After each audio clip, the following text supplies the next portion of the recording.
thanks for tuning in. No, I just been up to Concord, a couple of mates, like Wetherspoons. Haven't been out for ages, like properly out. Rang my mate up, Neil, and do you want to go out for a few pints?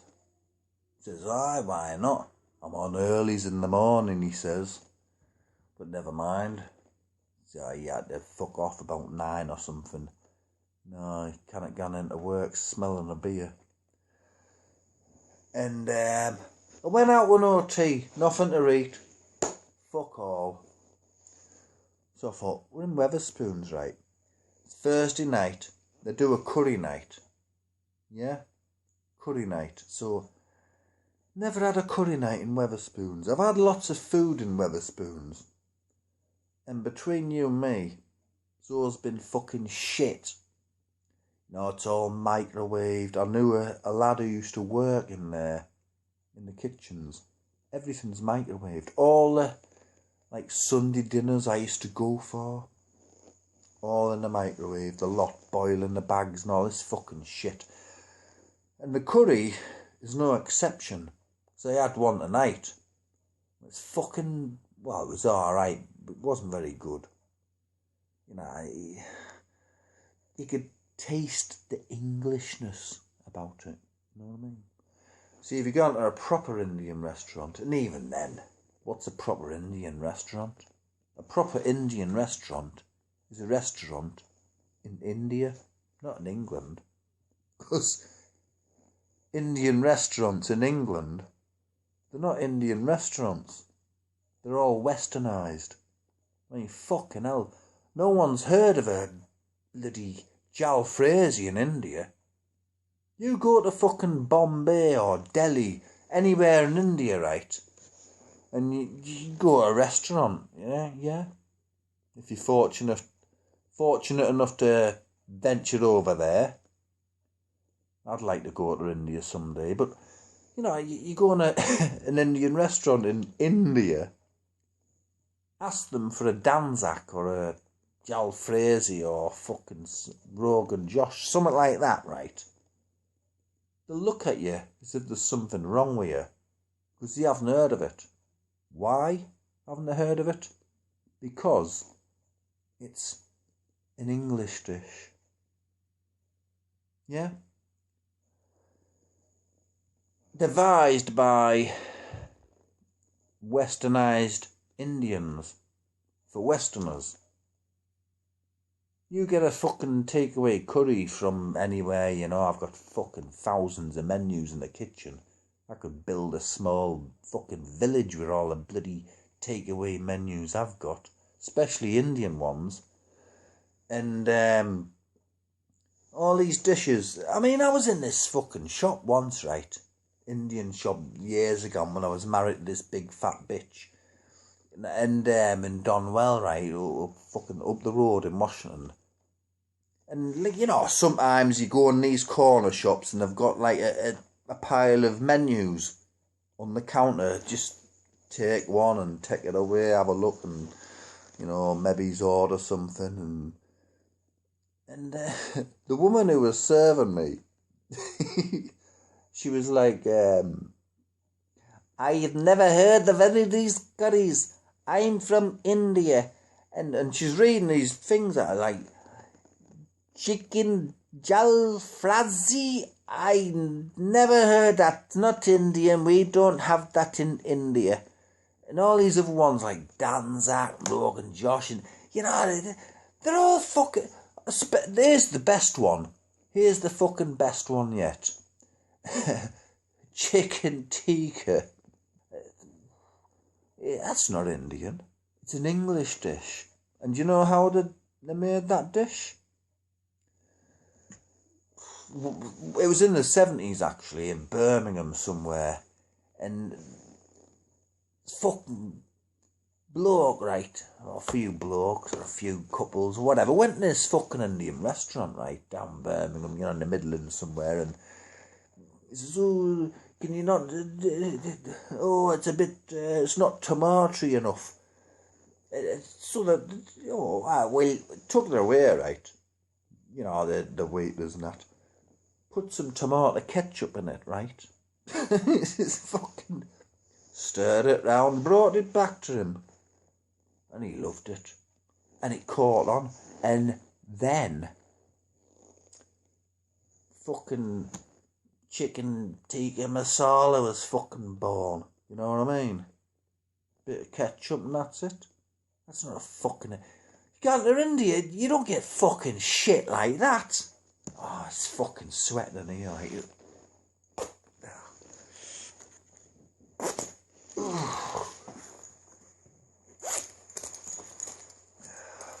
Yeah, it was a bit cold earlier on, so...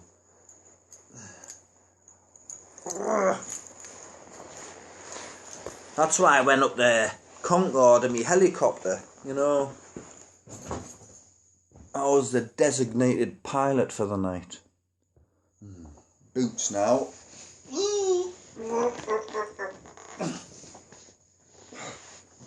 I'm sure my feet are getting bigger. Oh, God.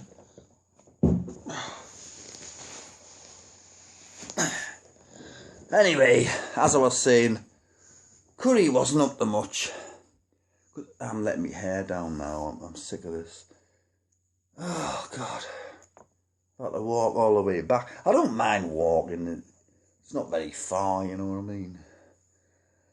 But anyway, curry wasn't not that good. But poppadoms were nice. You can't really go wrong with them. And I bet they're out of fucking packet and all. You know what I mean? Anyway, a few pints of Guinness. When I went to order this Indian meal at the bar, because my two mates weren't having any, they'd had the tea before they come out. I didn't. I was too busy composing trying to sort my vocals out on this Fruity Loops Studio 10. What me good friend from down south, Kev, which has done me a few videos, you know, and all that, how to sort it out and all that. Still haven't figured it out yet, but I will eventually. And she asked me at the bar, would you like a large one? I says, what does that entail? Well, it means you get an extra naan, 2 samosas. Ah, fuck that. No. Jesus Christ. Have you had the large breakfasts in Wetherspoons? They're fucking humongous. I can't eat them. You get about 4 eggs, 20 sausages, a whole pig, fucking, like a whole field of mushrooms, 20 tins of tomatoes, plus fresh tomatoes, and one of them big, massive, gigantic, enormous, huge, whopping, immense, massive tins of fucking beans, what they normally use for catering, like on these fucking burger vans and all that, right? So I couldn't eat that, but this curry was alright, but it had that typical Wetherspoons tinge to it, the flavour when things taste, I don't know, just overcooked or heated up too much, It's got like a microwave kind of flavour to it. So I'll never have another curry in there again. That's basically the crux of the story, but never mind, what I'm like to, flying around the houses all the time. Oh, God. Anyway, I'm going to get on with this fucking song. I've wrote the song. Quite good lyrics. Now I've just got to figure out how to put them to this instrumental of them. And figure it out I shall. When, I do not know. Soon, possibly.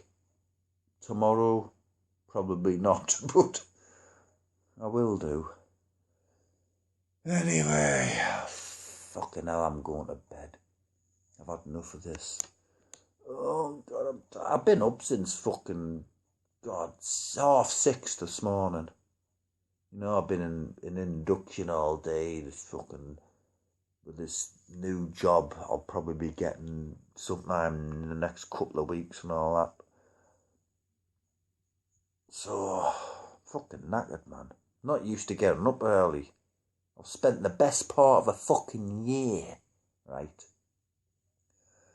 lying in bed, getting up 6 p.m, going to bed at 6 a.m. So I've been on permanent night shift, doing fuck all for a year. Well, I have been doing things. I've been sort of writing a few chapters for me, my second novel, which is it's almost finished, to be honest with you. I just wish my first novel would pick up more sales, you know. It's quite disappointing, that. And also composing music. Aye, looking for jobs and all, but you know, I haven't even bothered looking for work for like best part of a fucking year, and all of a sudden I start looking for work. All these fucking job offers are flooding in. My phone's never stopped. Wait, it's best to have a lot of fucking, well, irons in the fire, isn't it? I just hope it's not the kind of fire what's out of the frying pan. Anyway, I'll see you later. I'm going to fucking bed. Good night. Oi, mate! I'm trying to get some fucking